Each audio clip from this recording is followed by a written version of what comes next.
Domino Thinking presents Natural Born Speakers with your host, Allison Donaghy.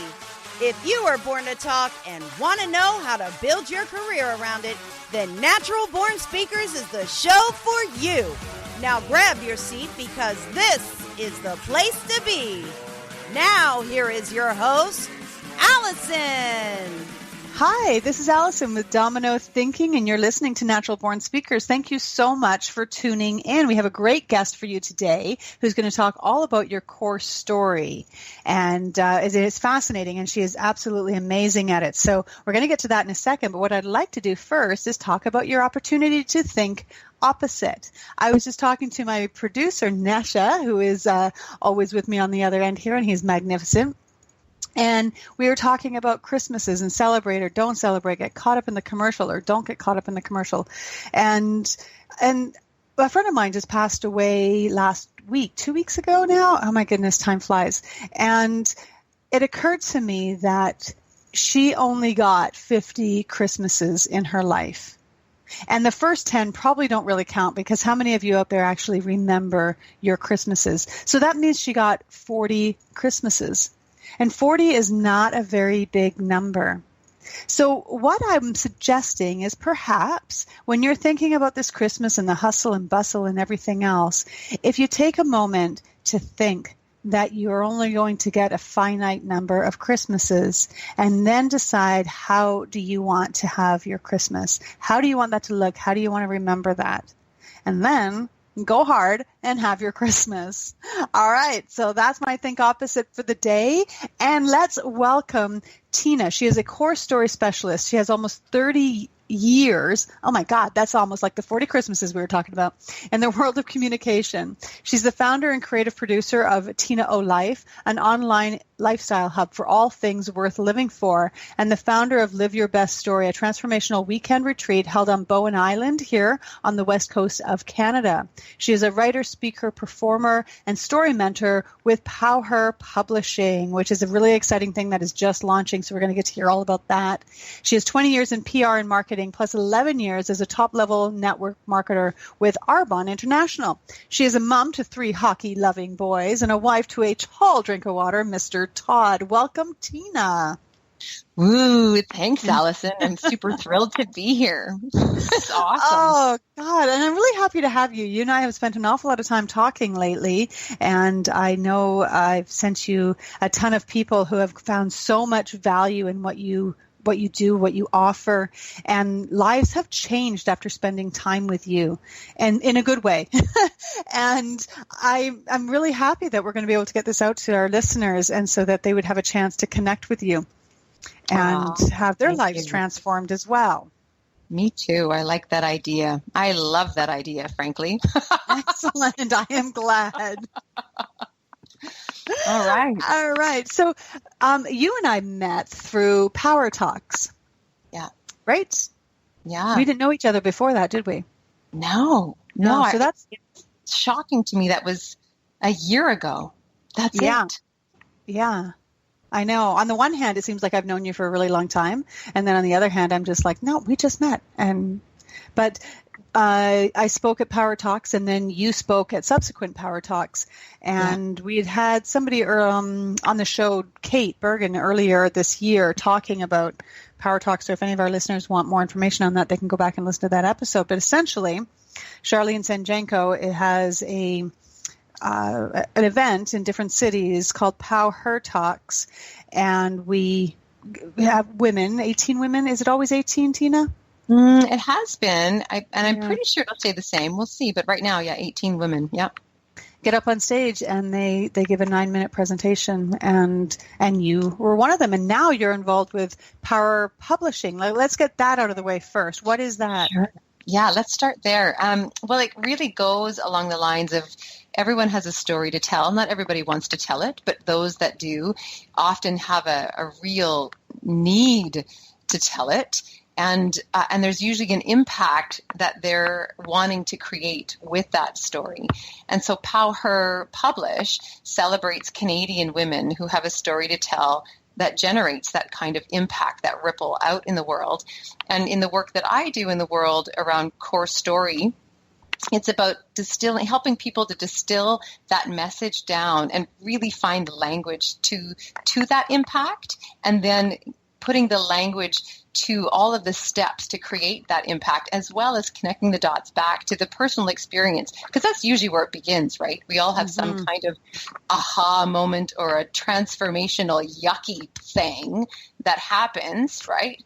That stops us in our tracks, and then we have to work through, and so we can connect the dots back to not only just out from the ripple, but the ripple all the way back to the personal experience. So it's connected to that authentic voice and experience.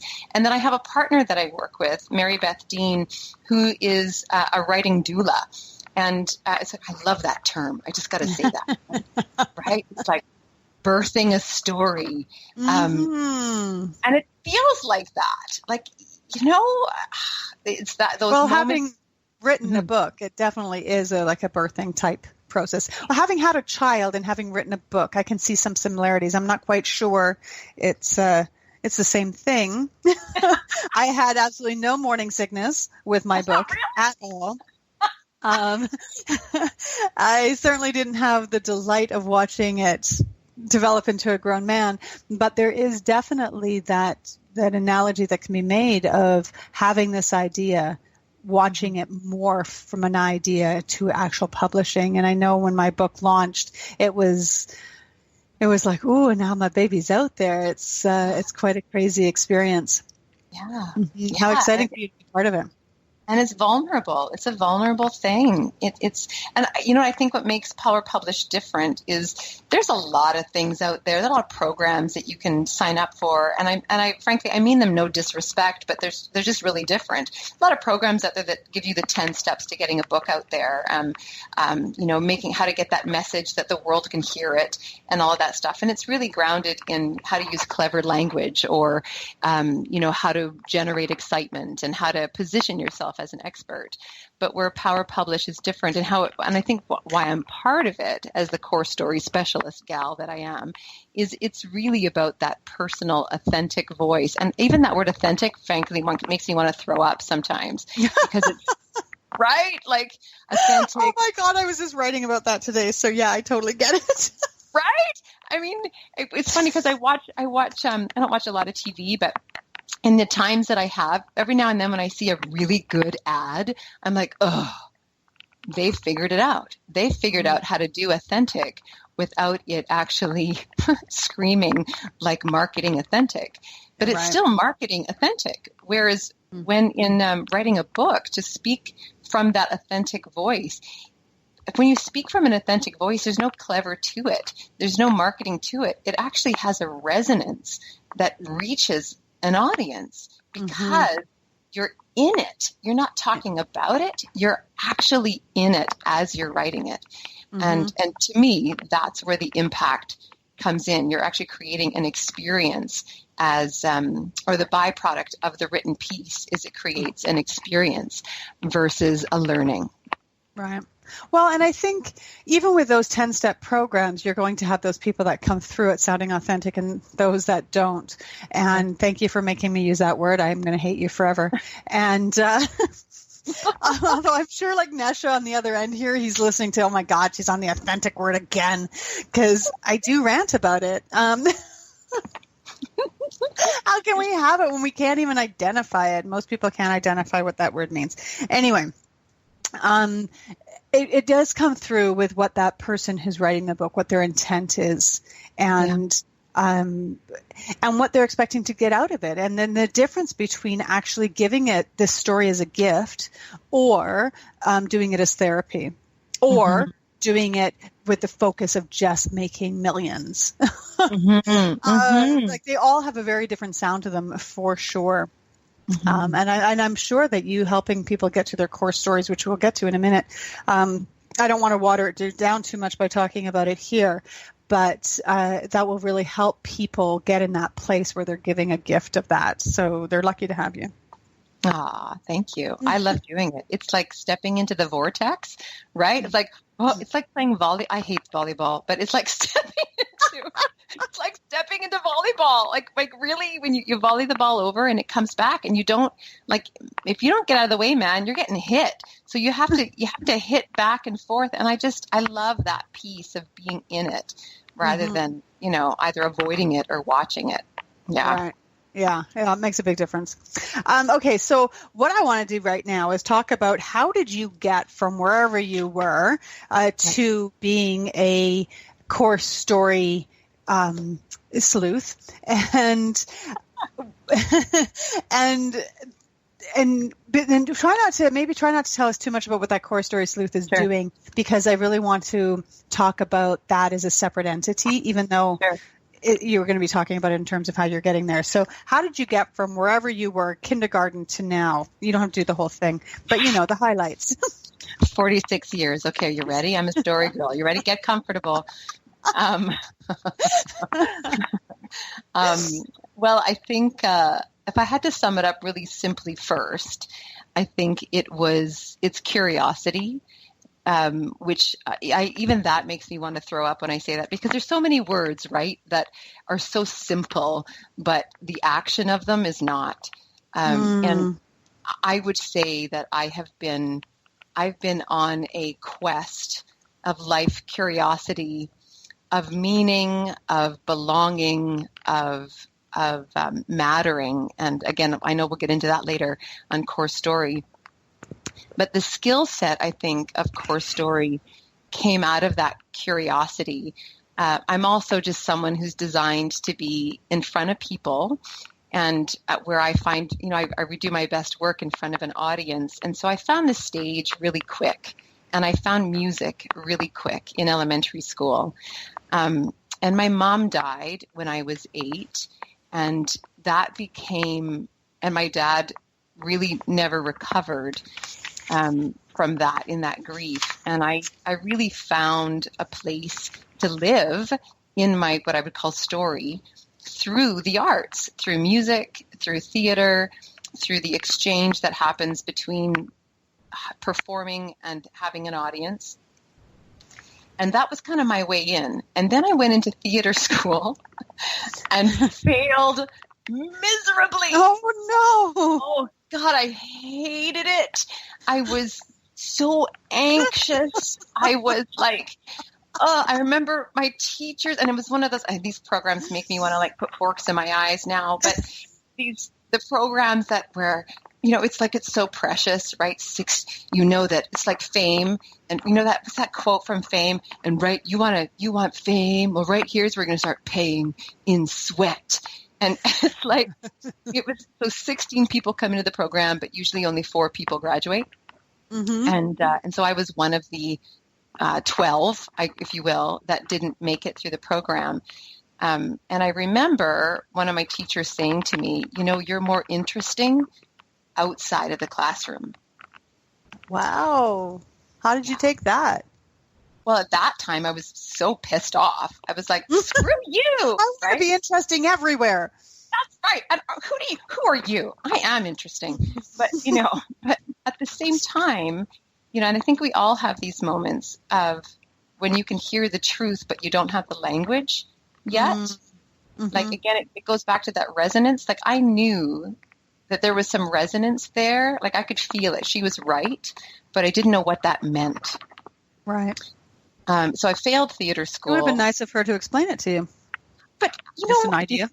I wonder if even she knew, right? Like, all she knew was that she could feel me when I was not on stage versus when I was on stage, she couldn't find me, right? I was busy trying to be something that, I was busy trying to pass the course, frankly, instead of... Imagine. Right? Yeah, imagine, especially with those odds. 16 commit. Anyway, so when I failed theater school, and then I grieved, and I, did the whole, who am I to think, blah, blah, blah, this, I suck, that whole thing. And then I went into, decided to go into film. And so in film, I wrote a couple of screenplays. I applied to the Canadian Film Centre. I got shortlisted, but I didn't get into that either. But I made 3 short films, and I wrote a feature film. And I discovered, I remember John Grayson, who wrote Law of Enclosures. Law of Enclosures, I think that's what it is. He mentored one of my shorts, and no, pardon me, he actually mentored the writing of my feature. I remember him saying to me, "Have you read Sid Field's screenwriting, the book?" And I said, "No, I don't want to read anybody else's rules. I don't want the rules. I don't want to know what the rules are. I just want to write it." And, oh my God, that is so quintessentially you. I know, right? I know. I have matured. And at the same time, that lesson, because remember him saying to me, he said, "You don't need to read it. Your writing doesn't need it, but you need to read it because you need to understand what the rules are if you're going to break them." Mm-hmm. And again, that was like another one of those penny drops on communication that so many of us are out there, and so many of us are out there just randomly doing stuff, just randomly communicating, but the communication doesn't ever get a chance to land. And so all of these little pieces, right? Failing in theater school, not making the cut in film school, moving into poetry and going back into stage work, but as doing one-person shows, it all came down to how does the communication actually land? And then I went into PR because I knew that I loved story. I loved words. And I knew I was good in front of people. So bloody hell, I better go out there and start selling stuff and promoting stuff, right? And again, if you start just randomly, like machine gun fire marketing, it's never going to hit an audience. Mm-hmm. And that's where it all, the communication piece, that's where it all started from. But really the deeper piece really is all the theater work of knowing that good acting, good character work is when there is no character because you're so in the character. At the same time, you're healthy, you are the vessel of the character. But being able to tap into that is where that resonance is. Mm-hmm. And this brings us to the core story and how you work with people about that. Now, do you want to talk about Live Your Best Story or core story first? Does it make any difference in your mind? Okay. Doesn't. All right. Let's go. So what is core story? Like, how did you start with that and what have you been doing with it? Cool. Well, core story work arrived after I got sick 2 years ago. I had cancer, as you know, a couple years ago, and it totally laid me out. But prior to getting sick, I had been with my network marketing company for a long time, and I was one of the top level, what they call VPs in the company. And I woke up one morning thinking, really? I'm the lipstick lady? Like, right? And I don't think in all of my imagination would I ever just think you're the lipstick lady. But yeah, I could see how you would get there. But because I was making gangster money, like big bucks, working with full heart, wholeheartedly, like all in. I was 150% all in to building my network marketing business with Arbonne. I had a big team of people that I was supporting to get them to where they wanted to go. And I was all in, like I'm all in as a parent, right? And a family member, like just pouring my whole self in. And waking up in the morning going, really? But this isn't what you're designed to do. You're good at this, but it's not what you're designed to do. And then as soon as I heard that, I couldn't not hear it. Oh, right? Yeah. Yeah, and like when you know something, you can't not know it, right? It's that same sort of, and it becomes a worm in your head that just keeps burrowing until you start paying attention to it. And then it laid me out. Totally. But because I was holding, this is where the core story piece comes in, really, is that the longer I lived outside my design, or the longer I lived somebody else's story, or the longer I didn't honor all the various other bits of pain I'd been carrying, all the pain stories I'd been carrying around with me, it manifested, my belief is that it manifested in the only way it could get out of my body, which was through disease, because I've always been that person who frankly didn't even know I had a body. Like, I live in a body? Really? Like, really? Like, we all know people like me, or like I used to be, the people who don't sleep, people who don't eat, the people who don't exercise. We just do and do and do and do, partly because I lived on sheer inspiration, right? But at some point, the realities of this human experience will catch up with all of us. And then the knowing was, and you're doing it all for somebody else's story. I don't know whose. It doesn't matter whose. I'm not a lipstick lady. I'm also not an actor. There's all kinds of things I'm not.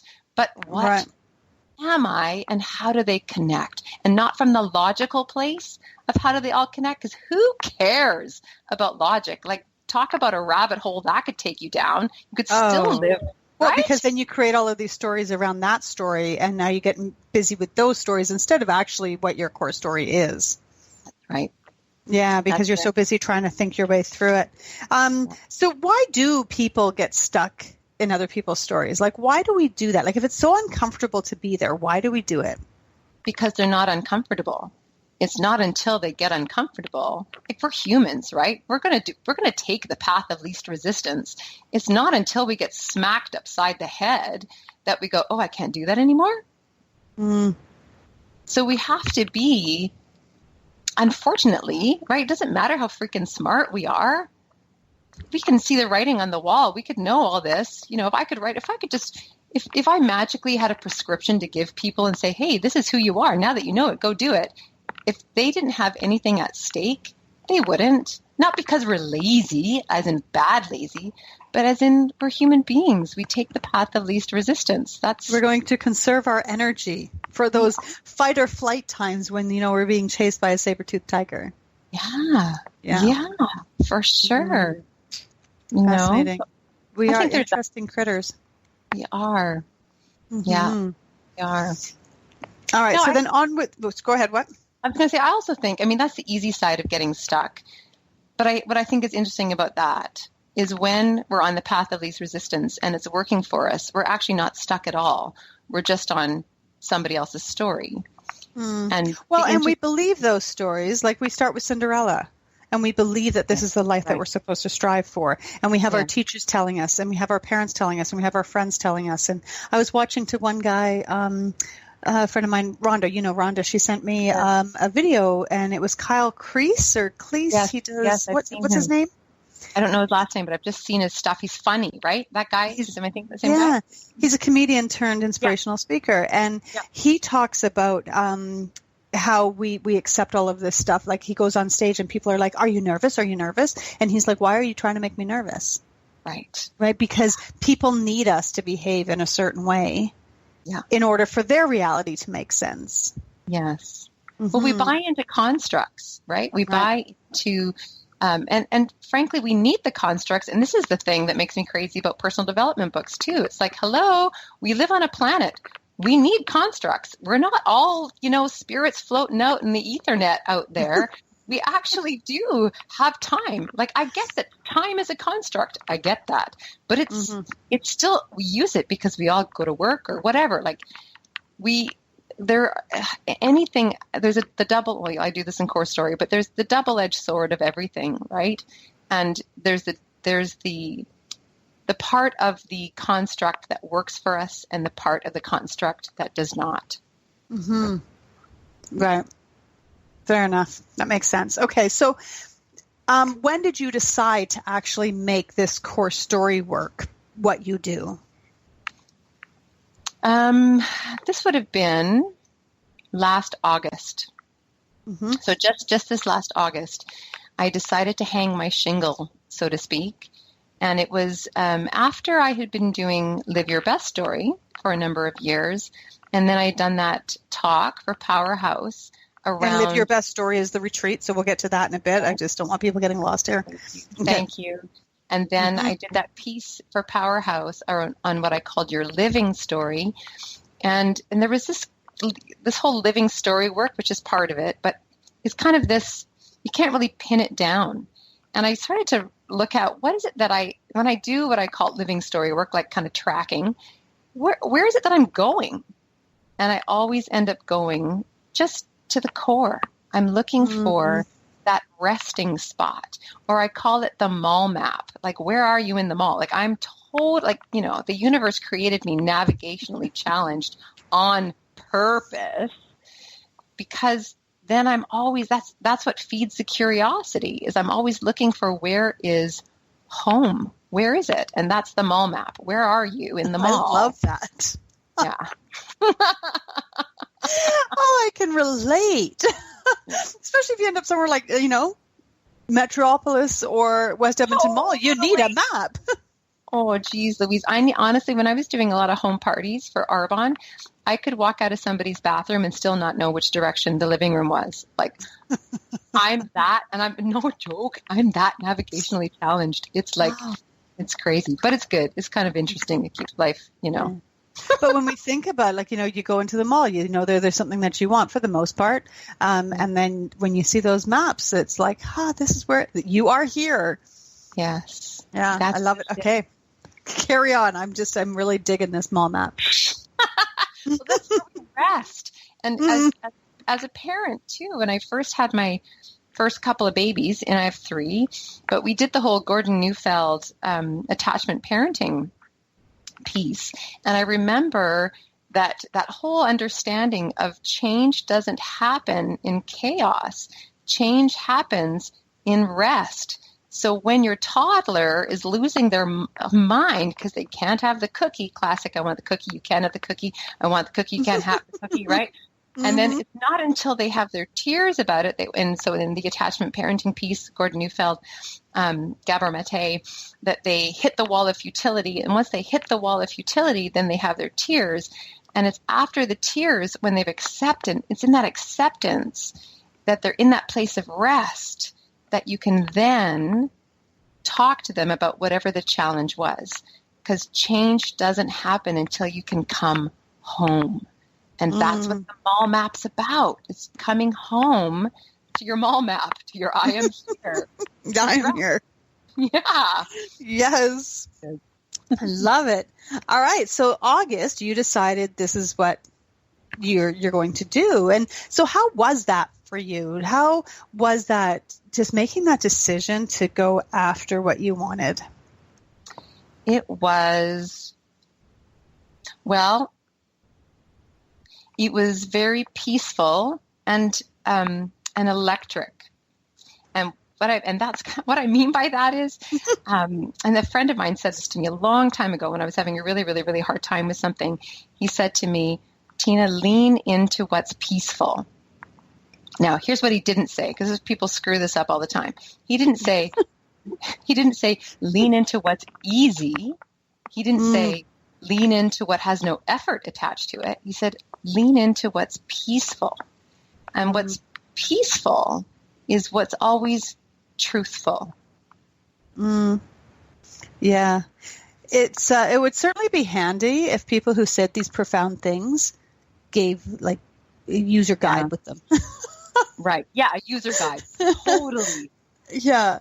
Because, you know, that is such a significant difference, because if you just wanted to lean into what was easy, you just stay in bed, because it's pretty easy staying in warm blankets and just doing whatever, you know, but that doesn't necessarily, eventually that stops being peaceful, even though it's still easy. Yeah, absolutely. And it does make a big difference. And it's so weird. This is the second time this has come up in conversation today for me. Huh. Yes. We're in the magnetism or something, that vortex. There is some clarity coming in my direction about something. Excellent. I would say it felt peaceful and exciting, because I don't want an electric. I don't want to like avoid the exposure piece, because I think sometimes, you know, even that's part of the story too. And again, we get into the double-edged sword of everything, that we're on the, I would say, on the love side, there was peace, but on the pain side, there was this, I'm exposed now. Like, oh my gosh. And all of my, all of that human stuff that's supposed to be there to keep us in touch with our humility, to keep us in touch with our authenticity, to keep us in our, this word came up with a client I had today, to keep us in touch with our reverence of valuing what we're doing, came up. And that's there to serve us. Right. Because it keeps me honest, right? That's why. And it's going very well for you. Oh my gosh. Oh my gosh. It's, when you talk about close ratios and all that stuff, and as much as I can't stand numbers because people usually make them up, or they structure. Coming from a stats background, I totally, yes, right? They do. Numbers are like words. You can interpret them any way you bloody well want. Yeah, and it depends a lot on who's paying you, on what those stat numbers are going to look like. Very much so. Yeah, but yeah. There's an honesty to them in some ways when you can look at things over over time. Here's all I'm trying to say is I have a 90% closing ratio when I'm doing core story work. And for someone from a sales background, that can sound really, I don't know if that's scary, but I'm going to say it anyway, because it sounds like so shallow. But all a closing ratio is when you hit something that not only you can do, but somebody else wants. Right? Yeah. And so I hit what I'm supposed to be doing in the world, my design, and I'm giving it to people who want it. And so when I do calls with people, I do these complimentary inquiry calls, and I do that on purpose. And people have told me, don't do that. You shouldn't be doing that. You should be charging for that, la, la, la. And I understand, my time is valuable, but I'm at a stage of what I'm doing where it's mutually beneficial for that inquiry call, for me to structure it this way, because one, I get to make a connection with somebody. And so I do these inquiry calls for free to find out if we're supposed to work together. Because if we're not supposed to work together, there's something else we're supposed to do, generally speaking. And that, to me, is worth an hour of my time. Well, and I want to sort of double back on that, what you had said, that other people are telling you that you shouldn't be doing it for free. I really, the should thing just needs to go completely. Right. But I think there is an honesty and authenticity for real about you doing that, because one, I think it's hard for people to understand what it is that you do. Right. Until they've had the experience. And two, we can't always be everything to everyone. Right. And when people understand, and I know because I've had conversations with people who have worked with you and then done that hour and then gone on to work with you further, it gives that safety space in order to explore. That hour, I think it's brilliant that you don't charge for it, because I think all of that stuff will come back to you tenfold. And that's just my take on the whole thing. When I've been watching this unfold with you, I have definitely seen how that is a huge advantage that you have over people who do maybe something similar or coaching or something like that, where it's a vulnerable experience and people are maybe watching the clock if they're paying for it, as opposed to actually uncovering. And I had a client the other day say to me, my last coach said I had to charge for all of this. And I'm like, well, do you have the same business as the coach? Does she get? Does it make sense? Is it an alignment? And she went, well, no, this is an alignment. I'm like, do that. And it has gone through the roof for her. Wow. And so I think you're onto something. I like what you're doing. Thank you, Allison. I appreciate that. Not that you need my approval in any way, shape, or form. I'm certainly not trying to go down that road, but I just have huge value and props for the way that you're doing what you're doing, and I know you're making big changes. So there we go. There's that. Now, let's plug in right now. How do people find you if they're interested in having a session? Cool. Well, you can go to tinaolife.com. You can also just go to my Facebook page because I'm a social media gal and I'm all over Facebook. And if you really, and I encourage people, go to my website and you can check out, the marketing stuff that I write, which I think is pretty authentic. But if you really want to check me out first and see if I sound or feel or if I resonate for you, check me out on Facebook because that's where you're really going to see who I am. And I try to show who I am on TinaOlive.com, but why waste your time? Don't waste your time by just following advertising, if you know what I mean. Check me out. See if there's a connection there. And for people listening, this is who Tina is. You pick up the phone, you have a conversation with her, it will, she will sound like this. It's not, it doesn't. And the other thing that I really love is that you're not afraid to say, I'm not sure we need to work together further, or however it is that you say it. It sounds much better when you say it, but you're not afraid to do that. Like it's, there's no, you're in that place of giving and there's not that need to close a sale and for the sake of closing a sale. And there's such, again, back to that honesty word in that. And I know people you've said it to, and we had a discussion about that as well. And I was like, wow, this is so refreshing. This is such a great, because the real thing is that you know what you can do with a person. The person who's phoning you doesn't know because they don't know your entire skill set, but you know. And when you are able to say, I think you're good. Right. You're the only one in that conversation with the skill set to make that statement. That's cool. Is such a cool thing that you do. Yeah, I think, you're right about that. Yeah, that would be, I'm trying to think about if I've ever worked with anybody who's ever said that to me. I don't think anybody's ever said that to me. So either I'm just really broken or. No. And you know what? Because I have a house painting company too. I talk myself out of work all the time with clients. Right. And I'll be like, I could paint this for you, but it doesn't make sense. Right. Or, we could spend $3,000 painting your house, but you're selling it. So let's spend $500, paint a couple of walls, and then you can spend the $3,000 when you buy your new place. And let's make it the way you want it. So I have huge respect for you doing that, because it's like you say, most people don't. Most people are hungry for the immediate sale and not the long-term benefit. Yeah. Or even just the human connection, right? Yeah. Like that. I remember my husband said to me, and I use this all the time now, I was having a particularly tough night one night. It was like years ago now, but he just leaned across the pillow and he looked at me. And, my husband's kind of a sensitive new age guy. We used to call them snags when I was in my 30s. Snag man.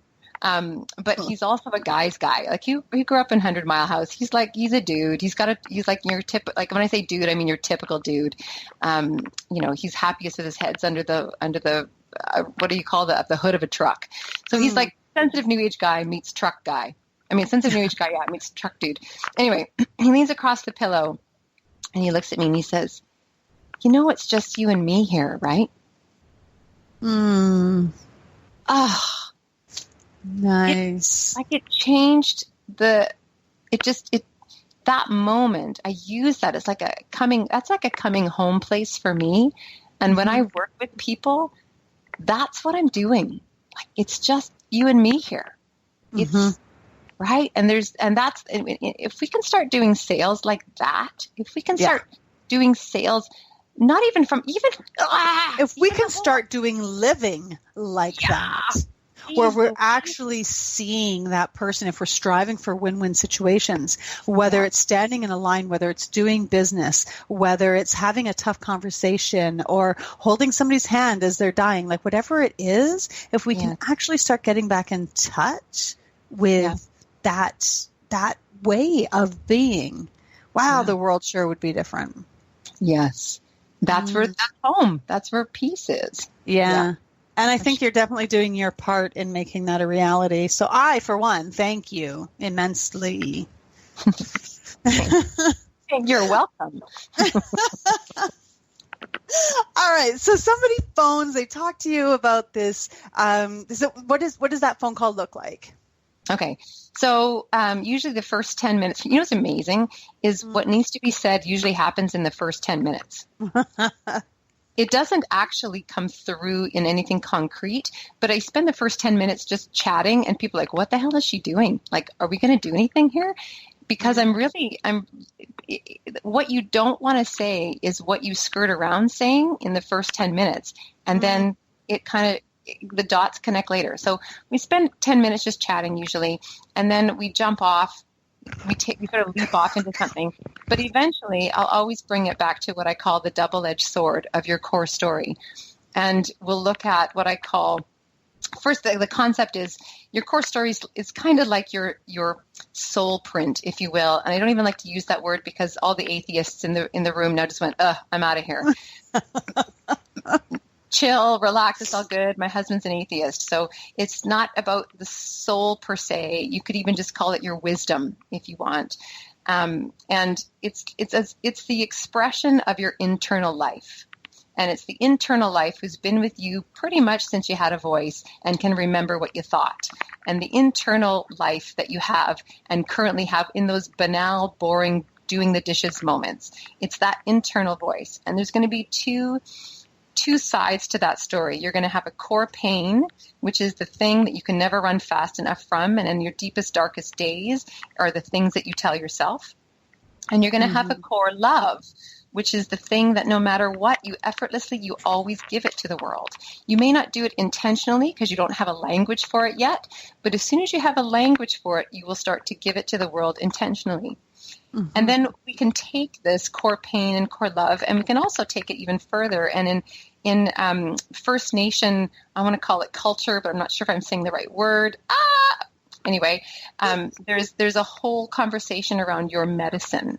There is your core, what I would call core medicine. And when we start to look at the core pain that we carry with us and the core love that we carry with us, our core love can become the medicine that we need to give to ourselves.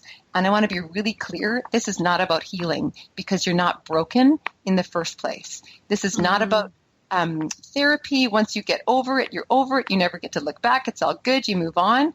Your story is your story, is your story, is your story. And the core of it is going to be that peace, that essence that you walk with for the rest of your life. But whether it has its claws in you or whether it's just the resistance that you rub up against to help you expand, that's your work in the world should you choose to take it. And that's the conversation that we have. And sometimes it's in the personal development arena where it really is people are in a stuck place in their life. And then some people, it's about their business. It's about how understanding. So going back to me, there I was, the lipstick lady, and I was right in my core pain because my core story is I don't matter and I do matter. What I give the world is you matter. And my core pain is I don't matter. So there I was in a career where I was the lipstick lady feeling like I don't matter. So I'm now drinking my own poison. I'm not drinking medicine. I'm drinking my own poison, which, of course, I end up getting cancer, blah, blah, blah. Then I'm sick. And so sometimes it's about work. And then sometimes I've had a couple of clients where we take core story work and we actually connect it to their marketing, which is, your innate who, your urgent why, the what of what you serve, the where you are, where you impact, the who, what, when, where, why, and how of your marketing. But it's all connected to the core. Right. Yeah. It's such a cool process. So then after this hour, where are people left? Like, do they have full clarity at the end of this hour? Like, what should they expect? Are they 20% there, 50% there? Well, I'm a bit of a bulldog. I don't let go until we land in something that feels like home. Because usually the people who call me, generally speaking, they're not looky-loos. If you're a looky-loo, you don't want to talk to me unless you just want to meet me. And if you want to do that, that's not an hour. People who, it's like, you talk to me on Facebook. people who are called to the core story idea, they want to get to the core. So I'm going to give them, we're going to find something. For some people, it's a core expression. It may not be the actual story because there's maybe a lot of filters in the way. We can't quite get there, but we can get to a core expression. And what happens within the hour, you will have at least one moment of, oh, thank God I heard that today. Like you'll have a, oh, she saw me. She heard me, right? I matter. You'll have that. And then at the end of it, at the end of it, I tell people these are the 3 things that I offer. And then I make a recommendation based on my experience. This is where I think the fit is. But before I tell you my agenda, what do you think? You know? Right. Yeah. Yeah, So because that's that counts too. Oh, yeah. Right. Somewhat. No, it does. It is an important part. And that is such a big step that so many people miss out on, because some people just, they may need one of those 3 things that you have to offer, but they just may not be ready for one of those 3 things. It might just be a timing and they have to stew in it a bit and then come back or process. And it's so important. You know, there's this expression, I'm not going to hold space for you to fail.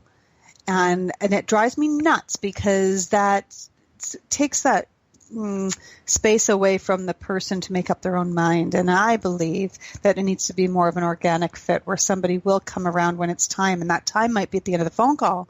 And the time may be in a month or a year. But you've planted that seed and you've helped them down that journey. And and by doing that, you've held that space for them. Holding a space for somebody is not the same as forcing them into a decision, which is so much of what sales is a lot of the time. And again, back to that, huge props for the way you do things. Thank you. I think there's also that piece of self-identification, right? That while I might make a recommendation, until that person says, oh, I see that in me too, till they have that, they're just showing up because I invited them. And then the work isn't the same. Like I do core story work. I don't do your story. Like, what's your story today? I do core What's the story drama work. you're carrying around? Right? Yeah, like we could talk about that for years, but that's not. Yeah, and you're right. That isn't what you do. Like you totally cut to the chase, and you totally get to work on that core story stuff. Yeah, and you know the difference. There's people who talk about the difference, but they don't actually know the difference. When you say it, there's that sense that you do know the difference. Yeah. Well, I think you can feel it. Like for me, that's what happens. I'm listening to somebody and I get flashes of images and I share them. I just saw this, or I'm hearing this, or I can't not say this. There's all of that. And usually that happens when I'm, it sounds so funny. I'm just going to say when I pick up a scent, like a bloodhound, I'm picking up a scent. That's so funny. When you pick up their right lipstick color. Oh my gosh, that's hysterical. Oh my gosh. Okay, so I do, sometimes I get these flashes and all that, but what really happens, it goes back to peace. It's when I feel my body kind of leaning into that peaceful place, I'm like, oh, we're onto something. Something just landed. We're onto something. You know, that's where the core is. Right. And so just to share, like when I did my hour with you, and then we also went in and did further work together, which was great. But we got to that place where I am really about that 2 sides of the same coin. Yeah. And which makes total sense with the think opposite work that I get people to do.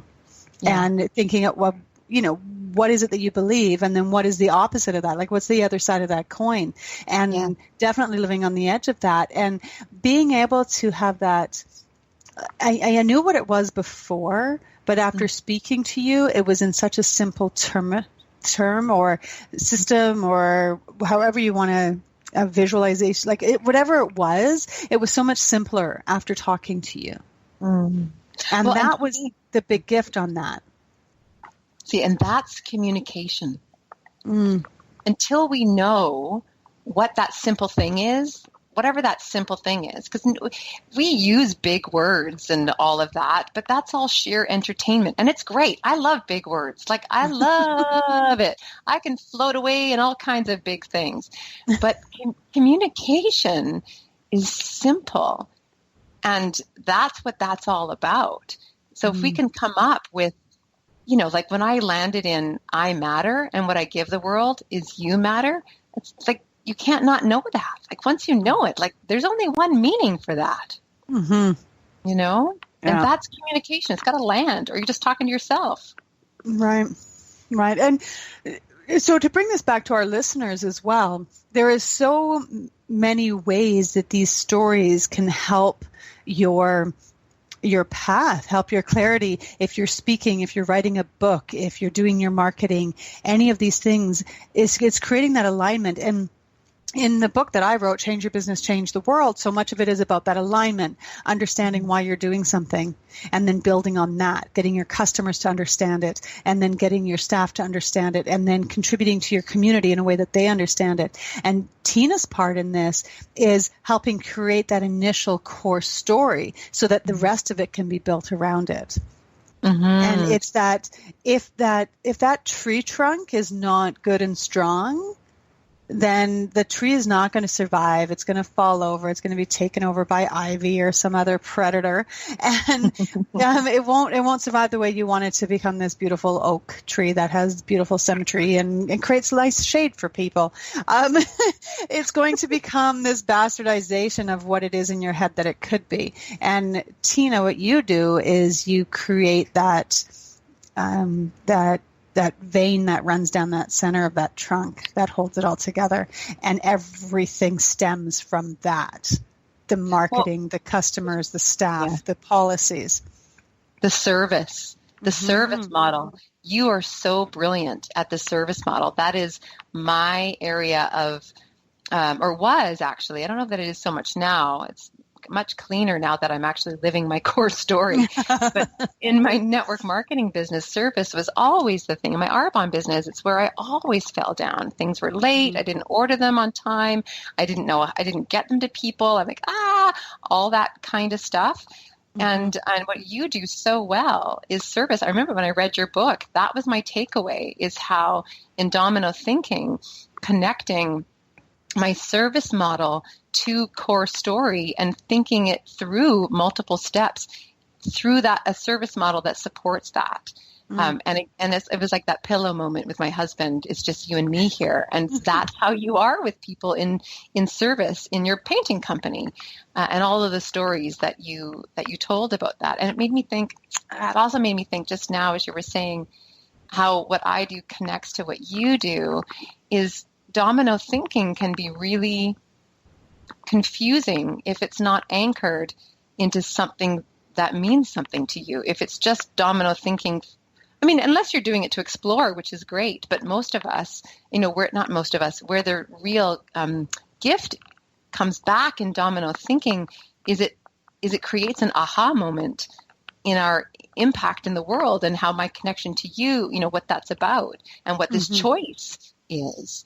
Right. So I love what you do. It actually took the work that I do and gave it legs, because it gave it purpose, because it's connected to domino thinking.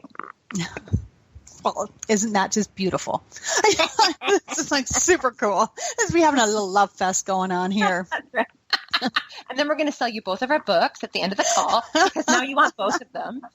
I haven't written my book yet. I'm working on it. Yeah, it's you're going to have that doula thing happening with it, right? Yeah, that's happening this month. Up and out. Yeah, it's we don't have my own book, right? Yeah. Well, and I think that's definitely where like our two businesses vary, is that for me, I don't get into that person's core work. I don't get into their stories. I don't get into their life purpose, that big grand plan. It's just, why are you doing what you're doing right now? Right. And make that the best that it can be. Right. And make it really clear to everybody that you're engaging with.